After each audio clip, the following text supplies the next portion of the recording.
pues no podía dejar de hacer uso de la palabra para no solo darle la bienvenida, sino para expresar mi reconocimiento al maestro Marco Antonio Baños. La verdad es que después de 27 años de de estar prestando sus servicios, para desgracia del INE, en el mes de marzo concluye su periodo de gestión como miembro del máximo órgano de dirección del INE, y saludar a los demás miembros de la mesa del Presidium que hoy van a exponer sus valiosos comentarios. Es para mí un honor darles la más grata de las bienvenidas a quienes el día de hoy amablemente nos regalan de su tiempo y nos acompañan para escuchar lo que hoy se nos presentará. Gracias a los distinguidos integrantes de este presidio. Sean todos ustedes bienvenidos a este espacio universitario que hoy nos convoca para la presentación de la obra Monitor Democrático 2019. Causas y efectos jurídicos del viraje electoral contra el pluripartidismo en México en su versión electrónica. Presentación que es posible gracias al Colegio de Profesores e Investigadores con actividades académicas formales en universidades extranjeras de excelencia AC, mejor conocido como COPUEX, en colaboración con nuestra máxima casa de estudios, la Universidad Autónoma del Estado de Morelos, el Instituto Morelense de Procesos Electorales y Participación Ciudadana, INPEPAC, el Tribunal Electoral del Estado de Morelos y el Instituto Morelense de Información Pública y Estadística. Desde el año 2013, en que tuve el privilegio de ser nombrada consejera del INIPE, he tenido la oportunidad de participar en cada obra literaria, que año con año nace a partir del trabajo coordinado que COPUEX en torno a la democracia va actualizando en nuestro país.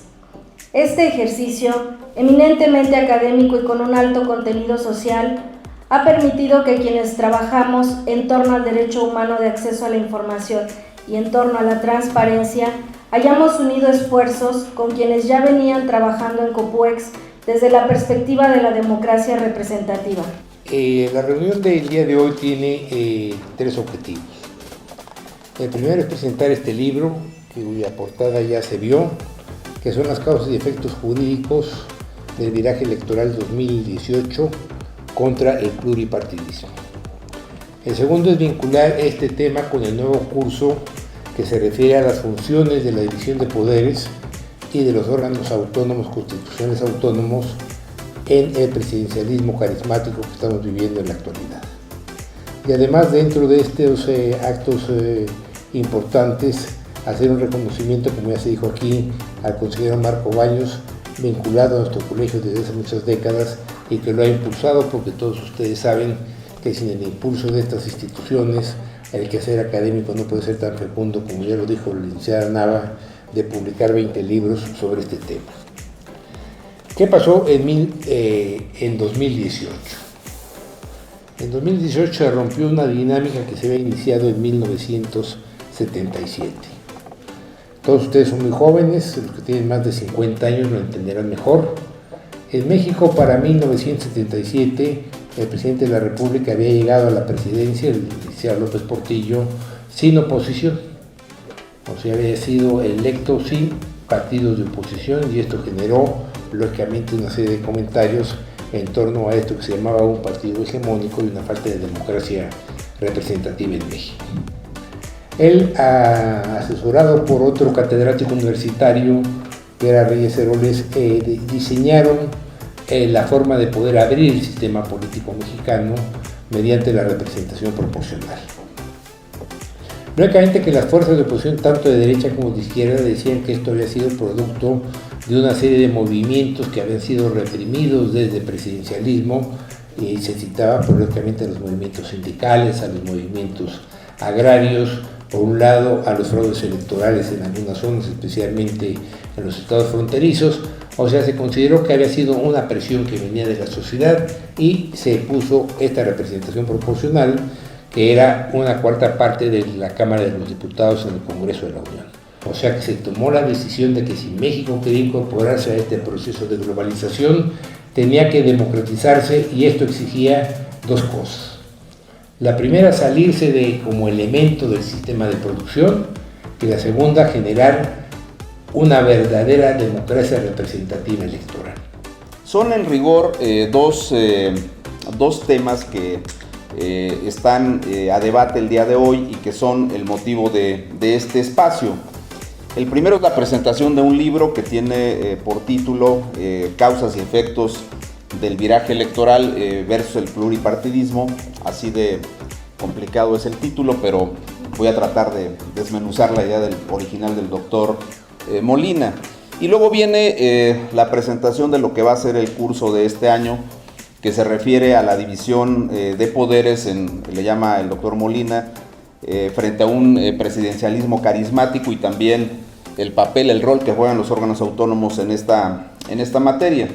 Así que por lo que hace al primer tema, cuando el doctor Molina se refiere en la propuesta que nos hizo originalmente para el libro al viraje electoral, pues se refiere al peso de los votos que terminan por llevar a otras instancias partidarias al poder. Los cambios de colores en el ejercicio del poder, que además no solo se expresan en lo que ocurrió en el 2018, sino también en el hecho de que dentro de los últimos 5 años hay 23 gubernaturas que han tenido alternancia, con independencia de que si fue la primera o la segunda, pero el hecho concreto es que en los últimos 5 años hay 23 entidades federativas que han cambiado de partido en el ejercicio del poder. Y también tenemos a partir del 18 que más de 20 de los congresos locales tienen una mayoría del partido de Morena, como lo tiene la Cámara de Diputados y lo tiene la Cámara de Senadores en este momento. Y yo creo que en efecto una de las cuestiones más importantes que se han trabajado a lo largo de estas reformas electorales de casi 30 años tuvo que ver con la generación de condiciones que permitieran la transformación de un régimen no democrático hacia uno democrático, entendiendo en un concepto mínimo que para tener un sistema democrático había que tener elecciones creíbles, partidos que tuvieran realmente la posibilidad de conquistar el poder, y creo también la necesidad de modificar y garantizar una parte sensible de los derechos humanos de toda la sociedad mexicana. Por lo que hace a la generación de condiciones, es cierto, se revisaron con mucho cuidado en las diversas reformas electorales los mecanismos del financiamiento público, ahora el acceso a la radio y la televisión por parte de los partidos, los mecanismos de su fiscalización y la forma en que se iba a garantizar la realización de elecciones creíbles, de elecciones confiables, auténticas. Esa parte me parece que quedó suficientemente acreditada con la construcción de un andamiaje institucional, procedimental, que hoy nos permite tener eso, elecciones confiables, y que ciertamente en el 2018 hizo que hubiera una fuerza política a partir de un líder, de un candidato carismático con 18 años en la búsqueda de la posibilidad de ser presidente de la República, que se generaran ese esquema de resultados. Y yo diría que finalmente el tema del pluripartidismo hoy día en México está en un momento en el cual los partidos políticos necesitan un replanteamiento, necesitan una realineación interna, necesitan revisar sus esquemas de representación de los grupos de la sociedad. La noción más mínima de partido dice que es una parte de la sociedad, que representan una parte o los intereses de una parte de la sociedad, y creo que los partidos necesitan otra vez revisar si están representando correctamente a los grupos que les dieron origen en un principio y si están siendo un mecanismo eficaz de conducción de la demanda de esos grupos de la sociedad hacia los sectores del gobierno, y por supuesto si están siendo capaces de que esos mecanismos de representación se conviertan en esquemas adecuados de política pública que atiendan las diversas necesidades de la sociedad. Mi participación se titula Democracia participativa como complemento de la democracia participativa. Lo dejo ahí para que pueda llamarnos la atención en leer este libro, que ya es de manera electrónica, es la primera vez que se hace pues una edición electrónica, que por cierto, pues ya aprovechando las tecnologías, creo que es muy útil y muy funcionable ya traer un libro electrónico. Y bueno, entrando ya en la materia del nuevo curso que se está planteando ya en este año y que seguramente en el 2021 saldrá editado y nuevamente por cuestiones ecológicas debe ser electrónico, precisamente este tema tan interesante que es la división de poderes y órganos constitucionales autónomos en el neopresidencialismo en México. Y lo voy a plantear de la siguiente forma. voy a hacer un planteamiento del problema desde mi muy humilde punto de vista, que le he denominado el activismo de los poderes. El activismo de los poderes. Ya no es el activismo judicial, es el activismo de los poderes. Posteriormente voy a hacer mención de la parte conceptual de los conceptos, válgame la redundancia, que menciono, y haré una conclusión y unos casos prácticos que Morelos no se queda atrás en referencia a los órganos autónomos. Y la parte conceptual es precisamente esa división de poderes que narra desde Aristóteles, Rousseau, Montesquieu, que fue principalmente uno de donde se deriva esa división de poderes del judicial, legislativo y ejecutivo.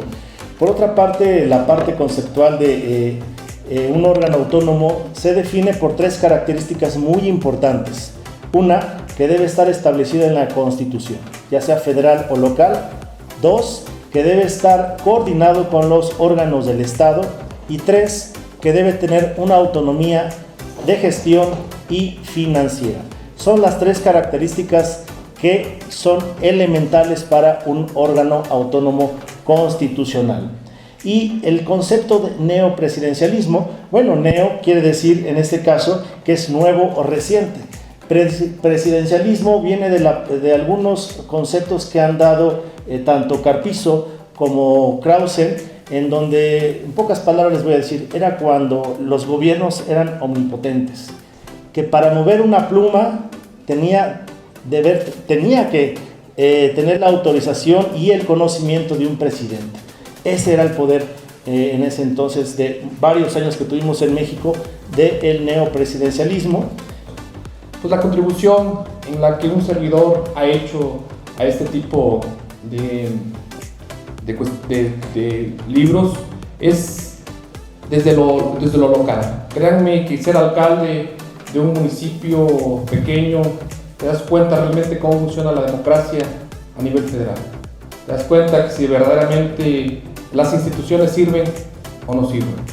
Pero lo que no sí puedo, o lo que no puedo yo permitir como ser humano y ni como presidente, es que no tengamos un equilibrio democrático, un respeto hacia las demás instituciones que ya existían. Mi tema es la participación de la mujer en la vida política de México. Quiero comentarles como antecedente que fue en el año de 1824, cuando un grupo de mujeres organizadas en Zacatecas buscó ese derecho. Buscó que las mujeres, por primera vez en la historia de nuestro México independiente, ahora sí, pudieran votar. No rindió frutos en este momento. Fue 121 años después, es decir, en 1953, materializado posteriormente en el año de 1955, cuando este se dio. Es decir, a partir de ese momento, del 55 al día de hoy, han pasado ya 65 años. La pregunta que creo que tenemos que hacer como sociedad es ¿qué tanto hemos avanzado? Habría que agregar poco. Yo tendría que decir solamente, puntualmente, tres cosas que tendría yo que destacar. La primera, mi ejercicio es obviamente, atendiendo la materia que me ocupaba, que era en ese momento la transparencia y la rendición de cuentas, ¿cuál era el ejercicio que teníamos que afrontar los órganos autónomos encargados de esta materia con respecto a lo que estaba ocurriendo, lo que había ocurrido, la experiencia que teníamos?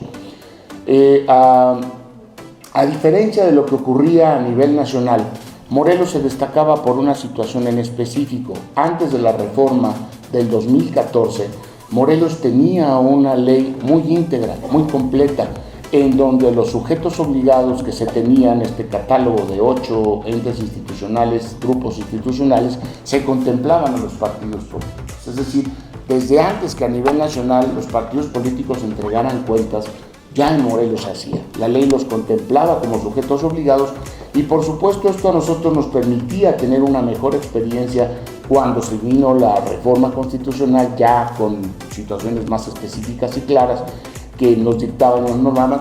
Recuerden que la ley lo que hizo fue homologar porque teníamos 32, la ley federal, y muy específica, solamente el Poder Ejecutivo y sus órganos auxiliares, y en el aspecto de los estados, las 32 propias de los estados. Y entonces obviamente cada estado pues tenía una ley a conveniencia. Lo del 2014 permitió hacer una homologación muy clara y contundente y a los sujetos obligados dejarles una estructura, una plantilla de responsabilidades de información pública que tenían o debían de entregar a la sociedad sin mediar una información. Debo de decirlo de una manera muy clara, como lo dijo el consejero Antonio Baños, que además le saludo también con el afecto y por supuesto me uno a este gran reconocimiento que se te hace este día, consejero, porque merecido a tu trayectoria y además como miembro y compañero de concurso, por supuesto.